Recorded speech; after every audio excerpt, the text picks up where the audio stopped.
Welcome to Unlocking Real Estate My First Commission, where we dive into real stories, big wins, and early lessons learned from highly successful rookie real estate agents and brokers. This is the series where we explore how real estate transforms lives, one home at a time, by sitting down each week with a new agent or broker who has found incredible success in their first year. Your hosts are instructors and leaders at Colibri Real Estate School, one of the largest real estate educators in the nation, where we focus on helping people like you get started or find continued success in their careers.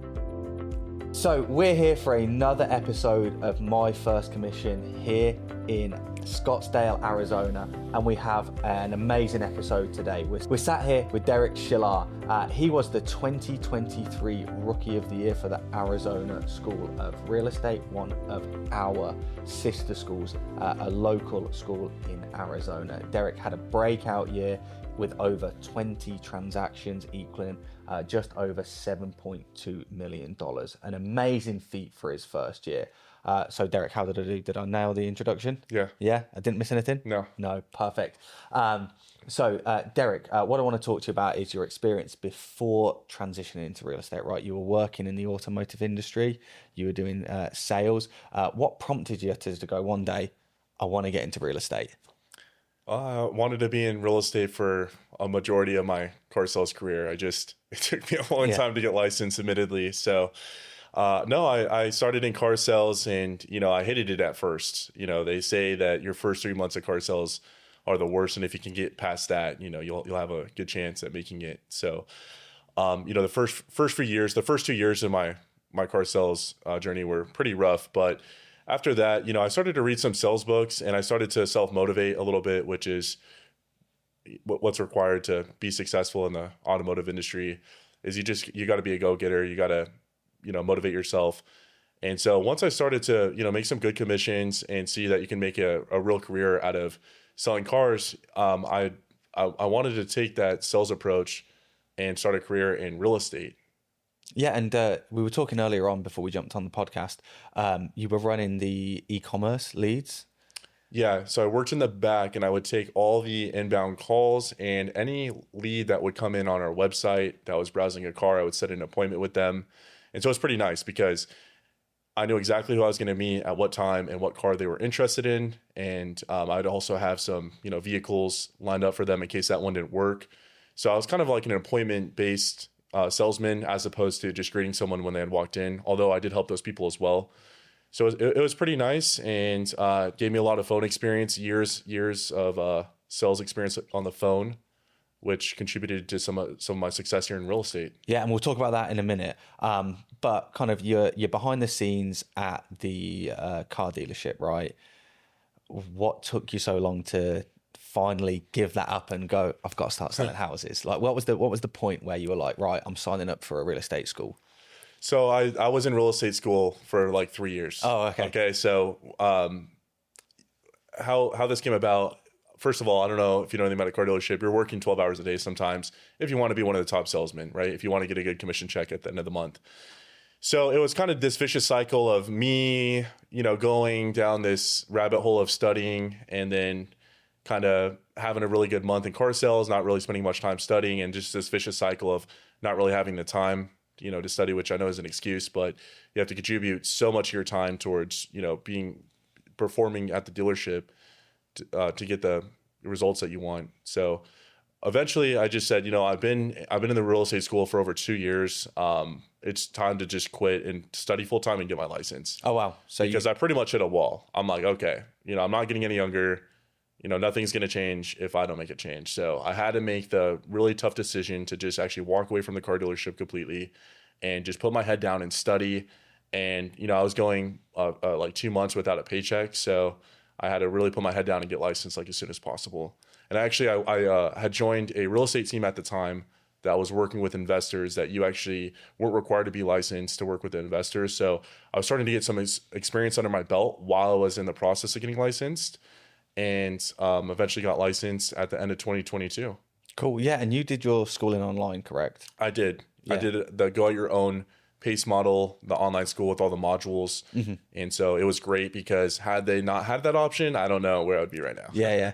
I mean, well, we see this a lot when people are trying to transition from one career into another. They take the online course to kind of fit around their schedule. But sounds like you had to make that distinction. And right, this will be my full-time job. I'm going to study full-time because Arizona's 90 hours, I think. 90 hours. Yeah, to get your real estate license. So you had to knuckle down and get it done. Tell us a bit about kind of the online schooling and why it kind of worked with your learning style.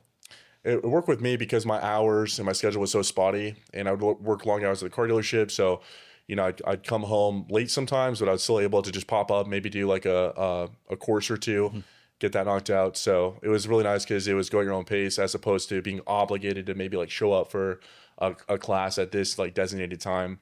So just being able to be really flexible with my schedule helped me out a lot personally. For sure. And then you picked the Arizona School of Real Estate and Business, ASREB as it's known. Why did you pick this school out of all the other online schools that you could take it with?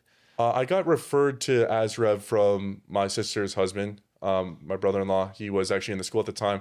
He ended up being a pilot, so he actually didn't pursue real estate. He ended up finding his career, flying planes. Yeah. But that's a big change. That's a big change. So real estate wasn't for him, but everything happens for a reason. So he gave me his book, and I started to read it, but his was actually a little outdated at the time, and so I had to I joined the school, got the book, got my online courses, and just tried to start knocking out as much as I can. It was just super tough to manage that and juggle that with the schedule I had, selling cars. So I just realized, it's time to just quit and pursue real estate full time, licensed or not. Yeah, no, we definitely see that a lot where people kind of fail the school exam or the state exam, and they're like, I've got to really, really knuckle down to it. So you pass your license at the back end of 2022, you start producing in 2023, and you have this amazing year, right? You win multiple awards, you sell over $7 million in real estate in your first year, which is a really good feat. Talk me through kind of your first deal. How did you go and land your very first home? Yeah, so I was on a pretty big team at the time, and we were working a lot as sellers because at that time it was a complete seller's market. It was super difficult to work with buyers. Not that we didn't want to help them. It was just there was a lot more opportunity with sellers and listings. I went on Zillow.com, and I was actually calling the for sale by owners. And, they get pretty upset when you call them. They don't want to talk to an agent. They're trying to do for sale by owner for a reason. But I did come across this guy that listened to what I had to say. And at that time, I was working with a hedge fund that was actually buying a lot of homes, single family homes in Phoenix. And so I just told him, hey, you know what? Let me come give you a non-obligatory offer. And I'd love to meet you. I'd love to see the property. Well, so I go meet him that same day. And sure enough, the offer came back. He was pleasantly surprised, and he didn't have to list it on the market. So ended up being my first transaction. It was pretty simple. Oh, wow. Yeah. Yeah. So it sounds like you've taken some of your experience in the car dealership, right? Just go in, finding a little way to hack around the system, get on the phone and start calling. Were there a lot of other people doing that strategy, or was that kind of you, the black sheep of the brokerage you were at? So it is a common strategy to go on Zillow and to try to talk to for sale by owners to get them to list with you and to earn their business. But I would say that a small majority of real estate professionals do prefer the method of calling, whether that's cold calling, calling pay-per-click leads. Usually people prefer to do open houses, or they're more referral based. At the time, being a newer agent, I wasn't getting a lot of referrals. It's one of the pain points you're going to go through when you're a brand new agent, just because it's such a large transaction. People aren't usually going to hire a brand new agent, right? They want someone seasoned. They want someone that knows what they're doing, that's confident, that's going to get the job done. And so at the time, I realized that I could create a lot more value by calling as many people as possible, getting in front of them. And so I had to go through tons of failure of rejection because I was a newer agent, but I did stumble across, some people that did give me a good opportunity, and they ended up having a great experience with me. I was able to perform for them at a high level. And so then once I started to get those transactions under my belt, then it kind of became a compound effect. I was able to show other clients, hey, I sold this property, I sold that property. And it's just kind of a compound effect in real estate. The more you sell, the more clients you're going to get because they can see your transactions. It's public record. And, you're going to get more referrals that way, especially if you give them a good experience. Yeah. So a lot of your early transactions were from cold calling and All of them. every single one? Every single one of them, because it's a free marketing strategy. I didn't have a dollar to my name. I was a 6-figure sales professional in car sales. I underestimated the time it would take to get commissions in real estate because it's slow money. It's a long process. It takes several months to buy a home for a lot of people. And so I was used to quick money, and I didn't go completely broke, but I definitely wasn't making the money that I was used to. So I didn't have any money to invest into like pay-per-click marketing, which as a newer agent, I had not even thought about. I just went on YouTube and I just simply typed in, how do you sell houses? I came across cold calling. And so I just kind of went down that journey of, cold calling homeowners and just asking if they had any thought about selling. And so sure enough, I went on hundreds of appointments, meeting with people. Keep in mind, I'm a new agent. I don't know what I'm doing or, saying, or, I don't have much to offer them as a newer agent. So a lot of these people turn me down, but then it was a numbers game. So even let's say I met with like 50 people, if I got 5 new clients from that, well, then it was worth it. Yeah. So you're really taking that kind of sales mindset across from one industry into another, right? You just said it's a numbers game. You see that a lot on like TikTok when you have like these high performing salespeople. When you were kind of transitioning, were there any big skills that you think that you had that would go, right, well, if I'm starting real estate, like this is why I'm going to be successful from your previous life? I believe just, working at the car dealership, as many hours as I put into that, as much effort as I put into that, I know that if I would just keep, if I just worked that many hours and contributed that much effort into real estate, that eventually, I would get it down. And, I've correctly estimated that that was the effort needed. So, from day one, I put a lot of effort into my business. And, it took a long time to build up, but it was well worth it. And those skills that I learned early on, I now have as a backbone and foundation of my business to rely on to always procure new business, and I never have to go months or, I never have to think or worry about where's my next client going to come from? Where's my next transaction going to come from? I always have an extremely full pipeline, and, I have too many clients, which is a great problem to have. Yeah, because right now you're operating kind of solo, right? Yes. Yeah, so you're an independent agent. So kind of talk through to someone that's watching this, that's thinking about getting their license. Like, what does that actually mean, and kind of how does that affect your day to day? Yeah, absolutely. Any advice I can give to a newer agent, don't think like a real estate agent, think like a business owner, right? So from day one, you're going to be operating a business. And I would highly advise for someone to actually start real estate. And I know this isn't going to be a popular opinion. This is going to be a very unpopular opinion, but start day one as an independent agent and go through the pain points of becoming a solo business owner so that you can take those failures and you can strengthen your weaknesses. I think that's extremely important. If you're relying on a team, if you're relying on other people, that's not promised tomorrow. They might go out of business tomorrow, and where's that going to leave you? You need to be able to fend for yourself. You need the crucial skills required to become a successful business owner and a multiple 6-figure entrepreneur. It's extremely important to be successful as an entrepreneur. And was that your mindset from day one, right? When you were getting your license, that was an intentional move, or did it just kind of happen for you? I was in the wrong settings when I first started real estate. So, and the market was completely different. So I've been in several different markets. And, when I first had started selling real estate, I was working with a hedge fund that would just buy homes cash. And that's not really how real estate is done. It's not realistic. So I thought that's all real estate was. And I never had to learn how to work with a buyer. I never had to learn how to, how to list a home properly to get it sold fast and be able to perform on listings. So I had to completely relearn real estate once the market had shifted and I was no longer able to, and these hedge funds stopped buying. They say, okay, the market's getting soft, we're out. And then you're like, okay, well, what am I going to do? So I had to completely relearn the traditional model of real estate, which is meeting with clients, becoming a professional, learning how to help them and create as much value for them in the sale as possible. And, providing services to them that they would be better off using your services as opposed to just trying to buy or sell that house on their own. Okay, so that happens, right? The market softens. You have to kind of re-go through it into the traditional route.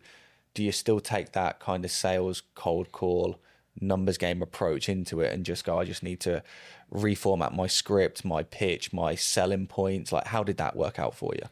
Yeah, so it came with the mindset of as in car sales, I was in different markets. And so this is where having prior sales experience was crucial to my success in real estate, or I guess having quicker success, if you want to call it that, is that I thrive in any market, meaning that, okay, if the market gets 20% worse, I'm making 20% more calls.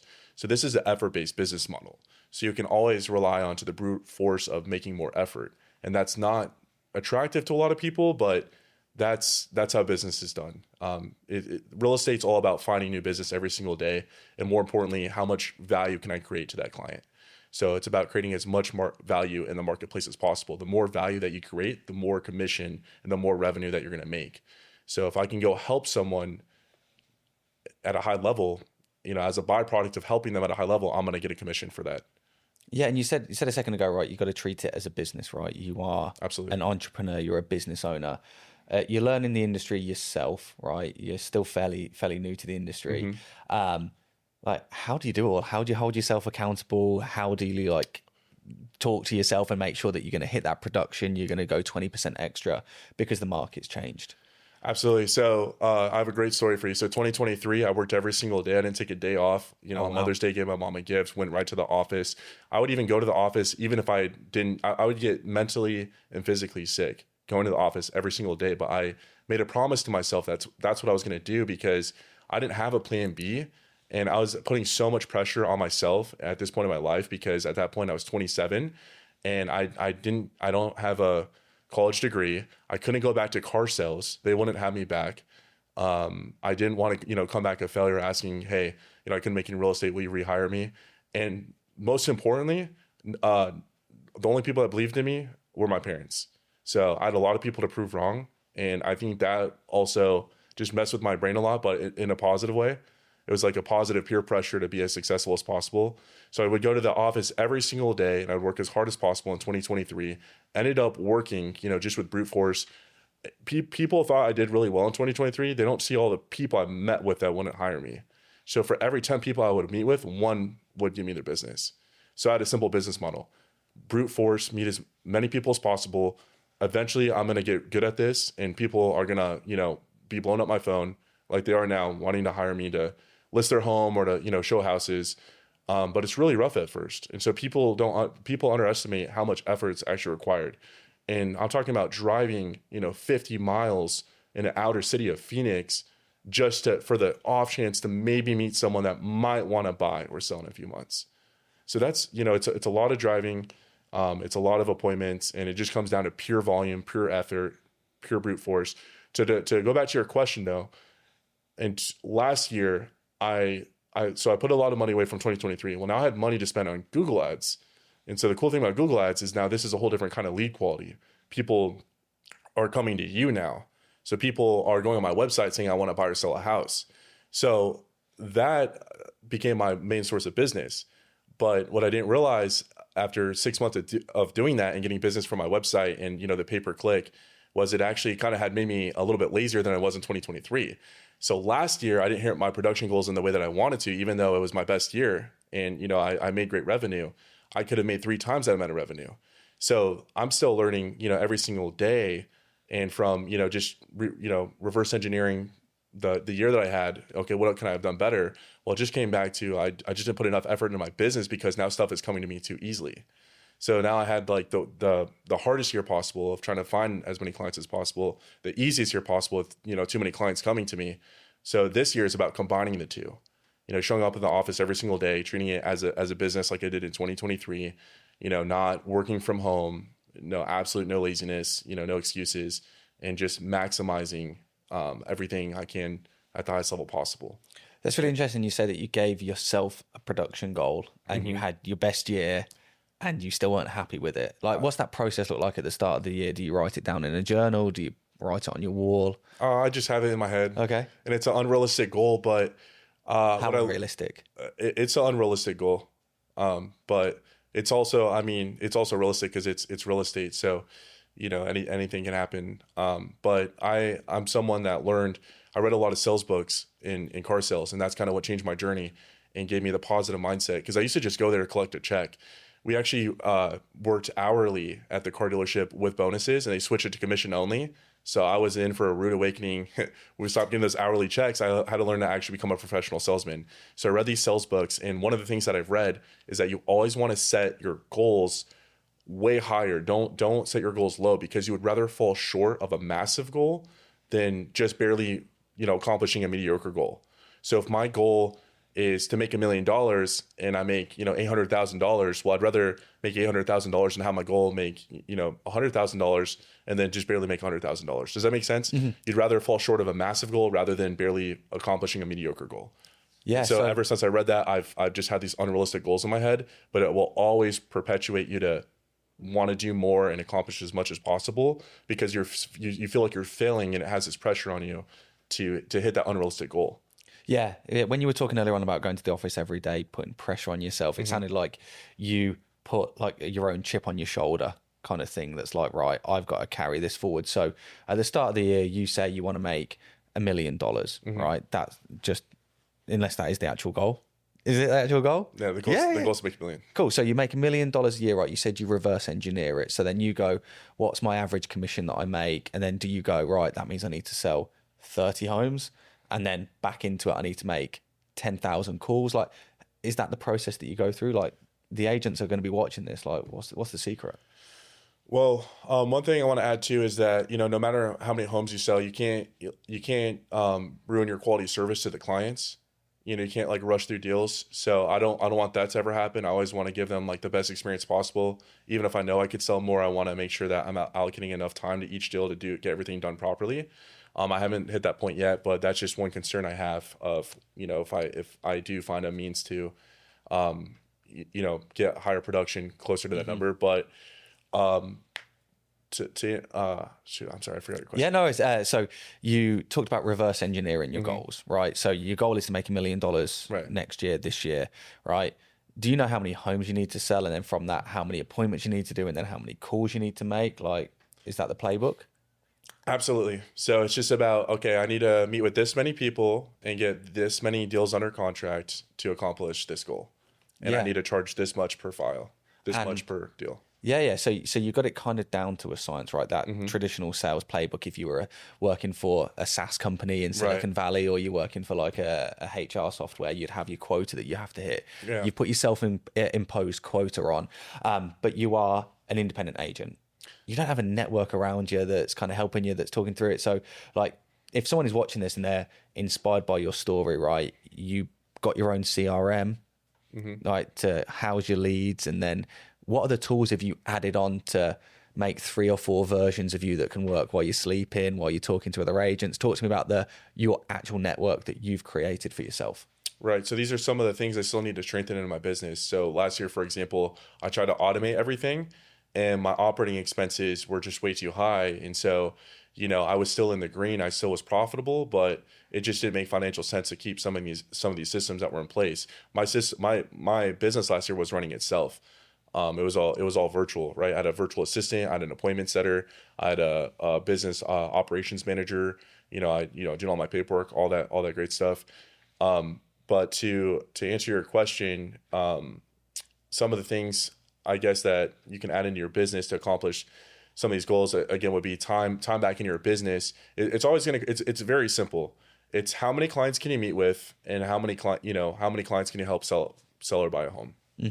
So if you have enough time in your day to get more clients, that's what you need to find, is where you need to audit your time. Okay, where am I spending time where maybe I could have buckled down and gotten maybe 2 more clients a month. Well, that 2 more clients a month, even let's call it a $10,000 commission, you're looking at $240,000 in revenue that you're leaving on the table because you wanted to go home 2 hours early. If you contributed 2 more hours to your business every single day, that could result in procuring 2 more transactions a month.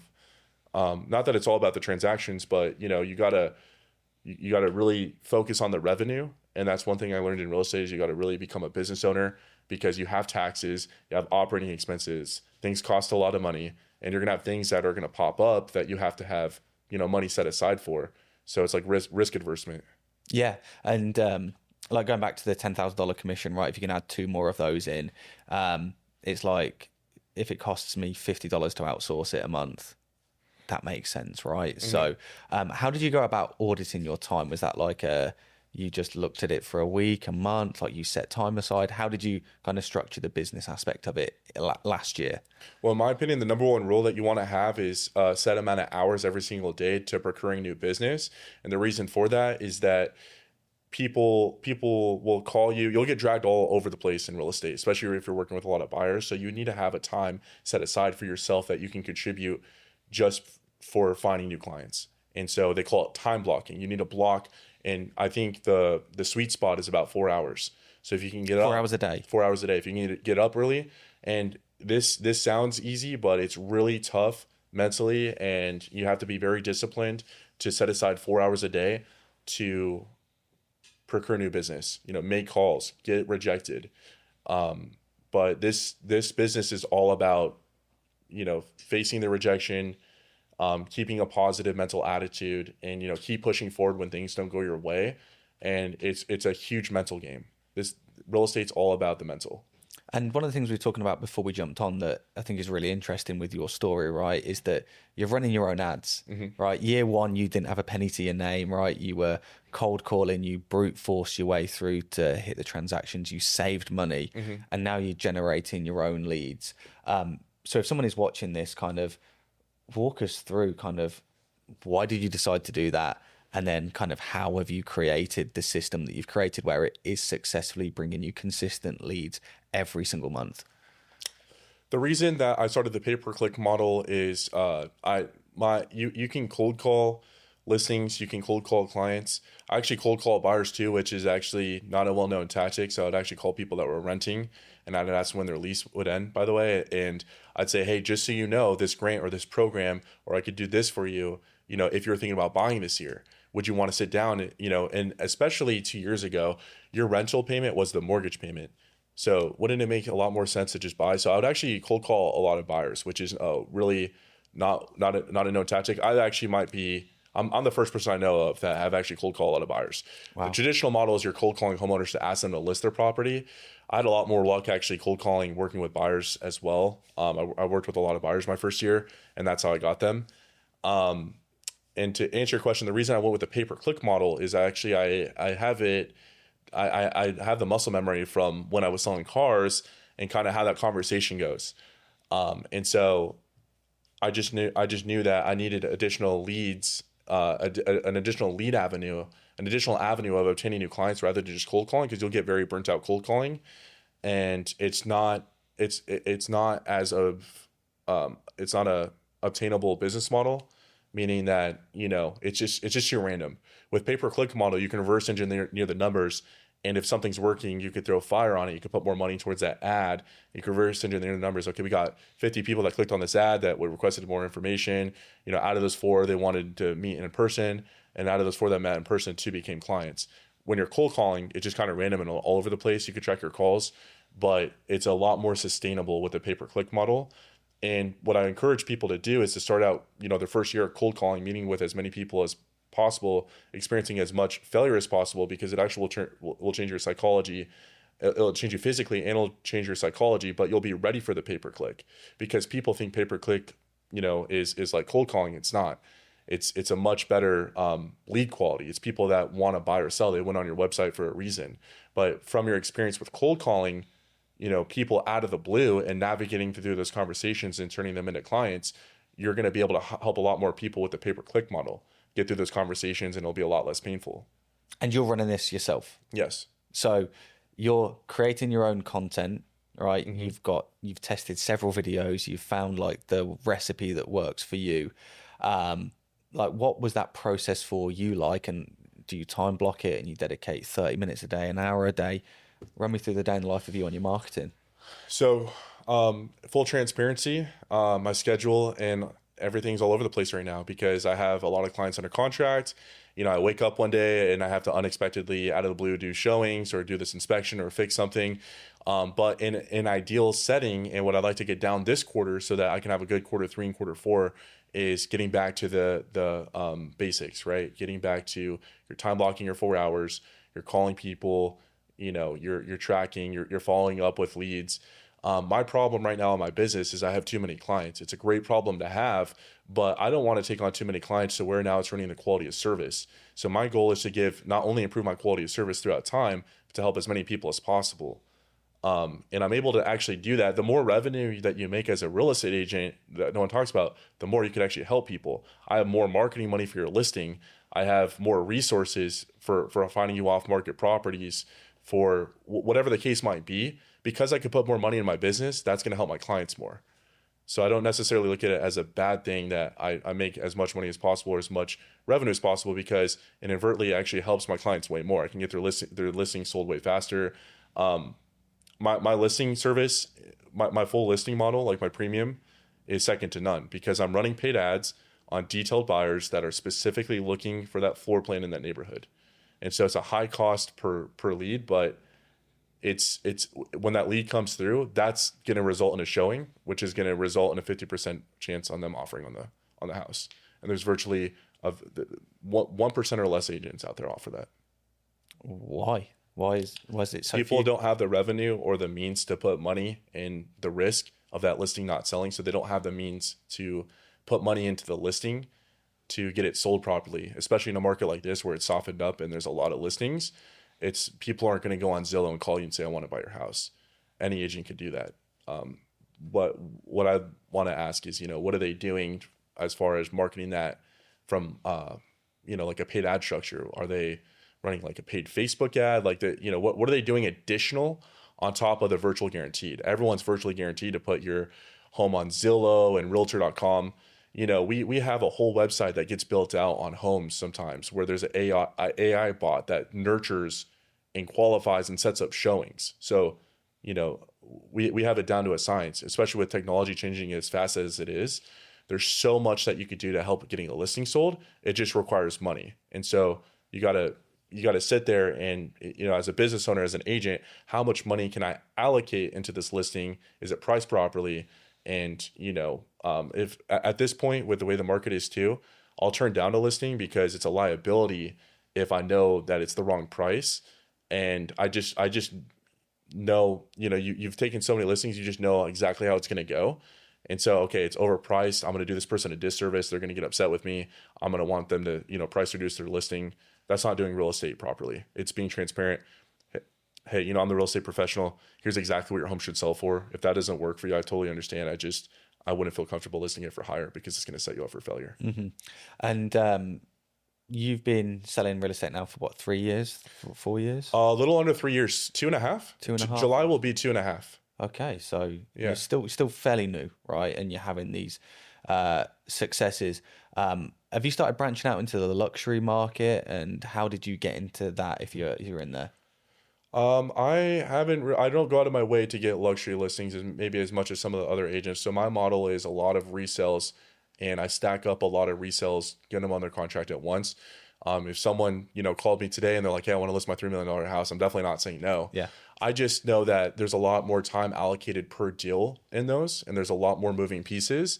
So instead of slowing down my business, which is already being successful, I don't want to change things up and, cause issues with my business that I'm already running and I know that works, with maybe going after like a high ticket client or a high price point property that could take months at a time away from clients I know I could be helping multiple at a time, if that makes sense. Yeah, no, I think everything through this conversation, if the listeners are watching in, is really clear that you do treat it like a sales business organization. You use the word quarter. I've not heard any real estate agent talking quarters, right? You're talking about quota, and you're talking there about like, I've got my model, right? This may be super sexy and everyone wants it, right? Yeah. And I'm not going to turn down a $3 million listing. That would look really good, but actually my core, I just want to put more gasoline on this fire. Yeah. This is where I can really expand. I'm not the agent shooting a video in front of someone else's listing to look cool on Instagram. I'm the agent that's helping shelter people when other agents maybe didn't give them the time of the day because their credit or because it wasn't like a cool situation. I don't, I help people anywhere from like $150,000, any price point, but I'm for the people. I want, I take it very serious from that regard too, where I understand that this is a huge move for some people. It's a massive decision. There's a lot of, grim things that come about in real estate, death, divorce, delinquency. So, just taking these situations extremely serious and just letting, your client know that they're in good hands with you and that you take their situation serious means it means the world to them, especially with the stigma people have, with real estate agents. Don't get us wrong. We love our commission. We love, the business and everything, but, it goes hand in hand with helping these people. And really it's an intimate relationship with them. I have a great relationship with all my clients and they know I would do anything for them. Yeah. And so speaking of that, like what's been the most rewarding deal you've done? That's a great question. All of them. No, but the most rewarding deal that I have personally done is probably one of my recent ones. I won't say her name, but I helped her sell and then buy in a different part of Phoenix, and I just could tell it was a lot for her going on. She had kids, and there's a lot of moving pieces. So that one was extremely rewarding. Helping my brother buy when he just recently had his first kid last year, my nephew. Oh, wow. They got another one on the way. But helping them was pretty rewarding as well. We sold his house super fast, and just, I haven't been able to work with a lot of family members. I'm out meeting and building new relationships, so I kind of forget sometimes to tap into like my family members and maybe some of the people from like my past business or my sphere of influence, which is important to do also. But I'm so set in my way with finding new business and meeting new people, building new relationships. I kind of forget to kind of nurture some of the relationships I already have. So that's one of the things that I'm working on improving as well. Yeah, I think you're the first one that's not kind of come in and said like, hey, I tapped out my sphere, my network straight away. That's what everyone says. Yeah. So I think this will be a really interesting one for a new agent or someone thinking about it. It's like, how can I do something that's not traditional? So you are now coming into your third year, right? What does the next 5 years look like for Derek? Like, what is your plans to kind of take over the Phoenix area? Are you going to expand out of it? Where are we going to see you in a couple of years? Yeah, absolutely. No, I'll probably stay here in Phoenix. They're doing a lot of great developments here, and I just want to prove myself in this business and in this industry and in this market. Eventually, I'll get to the luxury game. That's not going anywhere. But there's a lot of people out there that need my help, and I take this profession extremely serious. I did even before I was licensed, even before I knew the money that it offered. I've always loved real estate, and I put all my time and effort into it. So I think I'll just be doing what I do now, just at a very improved level. I'll be a lot more seasoned agent. I'll be a lot more seasoned by then, and I'll have my mortgage license. I'll be getting into doing the mortgages a little bit too, mostly on like the refinances, and just having it to, even if I don't really like doing loans or anything, just kind of having that to help my clients, so I don't have to go through the middleman to tell them kind of what the rate is that day or anything. Just more to have the expertise on, stay on top of the market and have those systems. Oh, well, that's interesting. Yeah. So I'm actually working on that now, getting my mortgage license as well. It's kind of becoming a trend. Not really. It's kind of hard to run two businesses successfully, but they do go hand in hand. Right. And so, they call it a RELO, a real estate agent loan officer, a RELO. So, yes. But I know this school, they do offer the on-course learning, which is the mortgage side as well. But anyone out there, I definitely would start with the real estate license, because I think you can learn a lot more faster becoming a real estate agent than you could becoming a loan officer. Yeah. So if someone is watching this right now and they're thinking about getting their license, what would you say to them? Absolutely. If you have a passion for real estate or sales, get your license right away and just give it your all, and just know that it will take time, but that it will pay off eventually, and it will totally be worth it. And just give it your all. And if you're not, like, if you're kind of iffy and you don't think you like real estate that much, I wouldn't pursue it, because it takes a lot of time and a lot of dedication, and you got to put your whole life into it if you want to be successful. Yeah, and you're definitely doing that, right? One of the things, Derek, that you said earlier on that I didn't kind of chat about, you said earlier on that you had no other options to go back into it, so you had to make it work. I had to make it work because too many people doubted me. There was literally a bet at the car dealership. I'm happy I can get this on camera so I can call them out. But there's literally a bet against me, cash, that I was lying about going into real estate for some reason, which was odd to me. But just I've always been wired that way, to prove people wrong. I don't know why that is, but I know everyone's that way. When someone doubts you, you just kind of want to, accomplish that thing that they said you couldn't do that much more.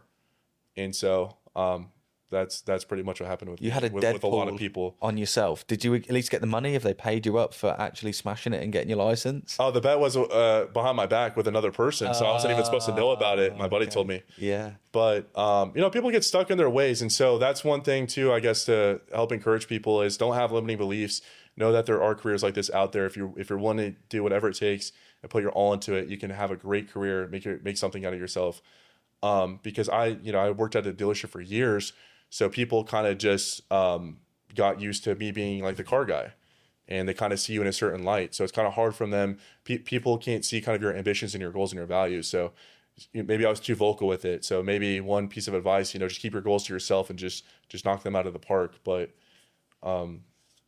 well, Derek, you're certainly doing that, right? You put your mind to it. You had a breakout year, your first year, that a lot of seasoned agents don't have that much production, right? And you did it year one.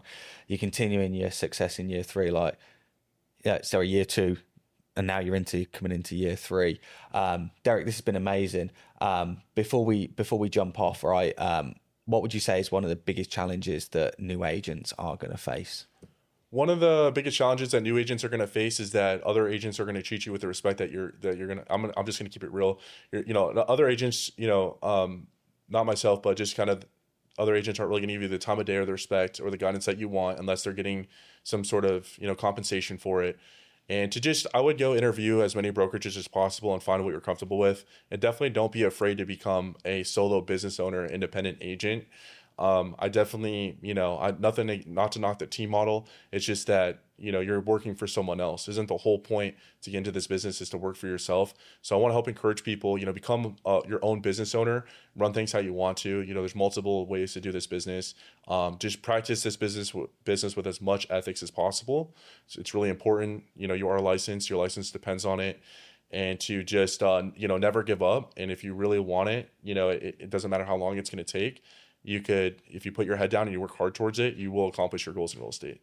1,000%. Yeah, absolutely. Derek, this has been a pleasure. If someone's watching this right now, how can they stay in touch with you? They could find my Instagram, Derek Tschilar, so they can do that, or they can go on my website, phoenixareahousesearch.com. Fantastic. phoenixareahousesearch.com. Derek, it's been a pleasure, mate. Thank you very much. Thank you very much. Pleasure. Take it easy, guys. Thank you. Thanks for tuning in to Unlocking Real Estate, My First Commission. We hope today's stories and insights inspired you to take that next step in your real estate journey.